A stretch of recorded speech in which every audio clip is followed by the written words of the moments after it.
Kaya iwas na tayo dyan. Isang linggo na naman ang magtatapos dahil sa... Fun Friday! Ay. Wala. May kumakaway pa siya. Angel. Tara na, gumising, kumain ng nakabubusog na almusal at bungsig lang salubungin ang bagong yumaga. Good morning mga kapuso at nako, eto ha, countdown tayo, 9 days na lang. Yee! Valentine's Day na tayo. Kaunting panahon na lang ang natitira para Bagyo. ihanda nyo. To pressure na naman ang sorpresa para sa inyong girlfriend o kaya wifey. Kaya sa tulong ng aming barkadahan, magiging mas romantic ang inyong mga gimmick. Bakit boys ang nagre-regalo sa girls? So, pwede rin tayo magregalo sa ating mga boys. Naghihintay lang ako. Naghihintay ka lang ng Yes. pagmamahal. At tulad na lang nga ng pagtambay natin sa nakaka-inlove na Fernwood Gardens kung saan meron tayong Valentine's Fair para po yan sa mag-asawa. Hanapin ni Susan Enriquez ang pinaka-sweet couple among 20 pairs para tanghaling Mr. yung kamay mo. and Mrs. Romantico. Ayan, ipapasweet daw sila ng pasweet eh. At kung may Valentine's gimmick, ang cute naman nila. At kung may Valentine's gimmick, aba hindi rin mawawala ang ating mga lucky hirit dahil Chinese New Year na rin po sa Feb 14.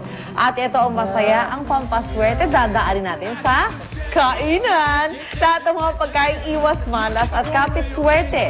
Titikman natin sa Makansutra Food Village sa Manila Ocean Park. Kung ano-anong chibog ang masarap na, swerte pa, malalaman niyo po mamaya. So, swerte tayo, no? Valentine's Day, Chinese New Year. Yes. So, may Double fireworks. celebration. Ano ba yan? Ayun na.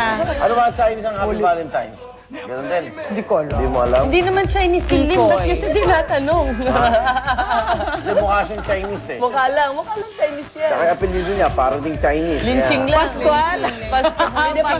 Pascual. Happy Heart. Ano ba Pangalan yung mo Chinese yung ang Linching, ano apelido ba? ko Pascual. Ano ba ang Happy New Year sa inyo? Ay, sure, while I, wait. Sure, O ano yung heart? Sinyan, Sa Chinese, Paula. ano heart? pero alam ko lang kasi love. O anong love? Ay. Yung ba yung sa Ay. Gua ID? Oh, girl. I love you. Oh, Gua ID. Gua ID, Yun ba? I love ID. you. Yan. Di kong hey, hi. Pagsamahin mo na, no? Okay. Pero bago ang lahat, harapin muna natin ang mga balita sa umagang ito. Maganda na po tayo makikigan dahil nasingil ang kuryente. O mga misis, ha? O, ang budget nyo. Ngayong Pebrero po, tataas na naman. Ayon sa Meralco, nagmahal na kasi ang kuryenteng binibili nila sa Wholesale Electricity Spot Market o WESM. Bukod sa pagtaas ng presyo ng krudo sa world market, pero hindi pa masabi ng Meralco kung magkano ang planong dagdag singil. Sinagundahan ng Energy Regulatory Commission ang posibleng rate increase. Busod umano kasi yan ang nakaambang problema sa power supply ngayong pagpasok ng tag-init at gagatungan pa ng El Nino phenomenon. Ang mga ito tiyak magre-resulta raw sa pagtaas ng demand sa kuryente, bagay na hindi matutugunan ng lahat ng power sources. Ayan. So pag nagtaas ba ng singil ng kuryente, matutugunan nyo na yung aming supply ng kuryente. Ano yung Sigurado ibig ba sabihin, tayo? may connection pa yun, eh, no? May connection ba yun? Wala Pag na siyang nagtaas ng singil, okay, supply. Di ba?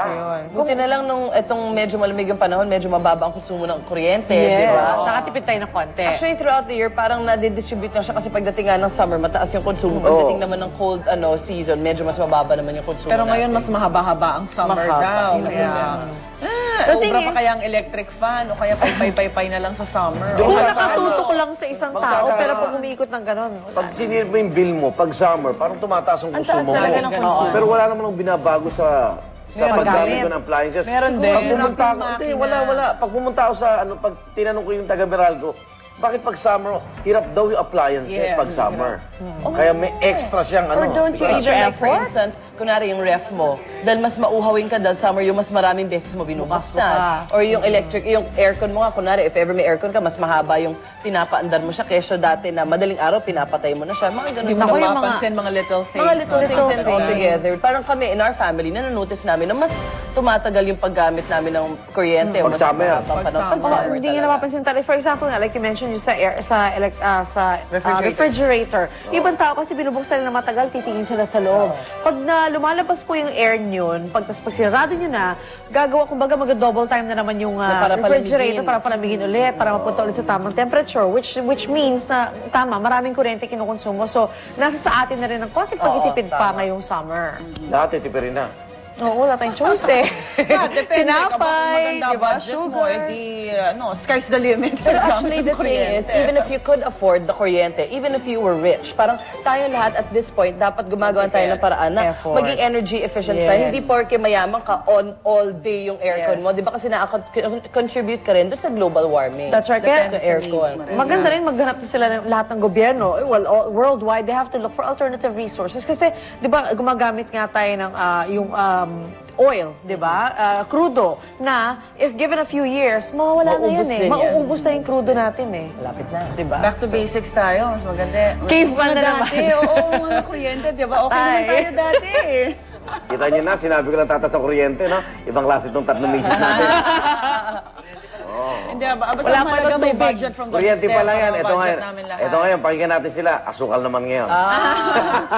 Hindi ba kayo kang umalma dyan, Igan? Wala sa kuryente. sugar dito naman free tayo ako sa eh. isa pang nagmamahalang presyo.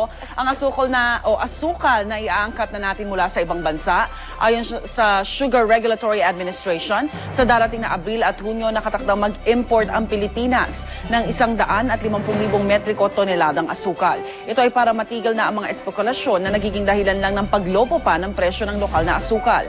Gate ng SRA, artificial lang ang nararanasang shortage. Ang Philippine Sugar Millers Association naman nagsabing sagana sa asukal ang bansa.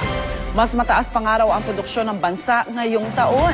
Pero sa inilabas na report ng Ibon Foundation, hindi ito sang-ayon sa sugar importation. Anila, imbes na mag-angkat ng asukal, itigil na muna natin ang pag-e-export ng mahigit 150,000 metriko toneladang asukal sa Amerika. Pero paliwanag ng SRA, matagal na ang nasabing kalakaran, bunsod ng commitment sa World Trade Organization. Posibleng ang Pilipinas din ang maapektuhan kapag hindi tayo tumupad dito po sa US quota. At dolyar kasi siguro, di ba? Ang pagpasok. Yung nilalabas dolyar. natin. Pero bakit ngayon biglang may crisis na? Parang sabi nila sa pata supply, peak season. Galing tayo sa isa sa mga sugar mill natin, di ba? Nakita natin talagang Gabundok. tuloy-tuloy yung produksyon ng asukal. So ngayon bigla siya mag-announce na nagkukulang. Ay. Tapos ang importasyon ay Abril at Hunyo. Ay, talagang mga huling panahon na ng kasalukuyang gobyerno. Oh. Pero pag din mo, kailan mo ba talaga yung manasang krisis? Mga September. Di ba? Ina-advance na nila. Sino kunwari. at magkano? At hindi pa sigurado yun. Di ba? Hindi pa sigurado. In anticipation diba? of Oo. which... Lahat naman ngayon parang in anticipation eh, no? Tsaka yung importasyon, mga 2 Yung El billion Nino din ang phenomenon. ilalabas nila Oh. doon. Anticipation yun. Kaya magtataas sa singilang kuryente. Pero yung El Nino, sigurado. Yun, sure. Parang naka-schedule Phenomenon. yun. Naka-schedule siya. Sa ibang probinsya nararamdaman na talaga. Yes, yung nararamdaman na pagka- nila. Oo. At sa pagtaas naman ng presyo ng mga bilihin ngayon, wish nyo bang hindi ito intindihin someday? Tsak na matutupad yan sa pagtama nyo sa mailap na loto. Kaya sa mga naghahanap na swerte dyan, eto po, lumabas na combination kagabi na malamang hindi kayo yung nanalo.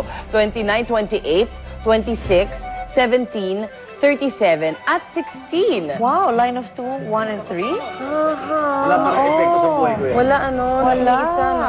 Oo. Yung 16 lang. 17. 130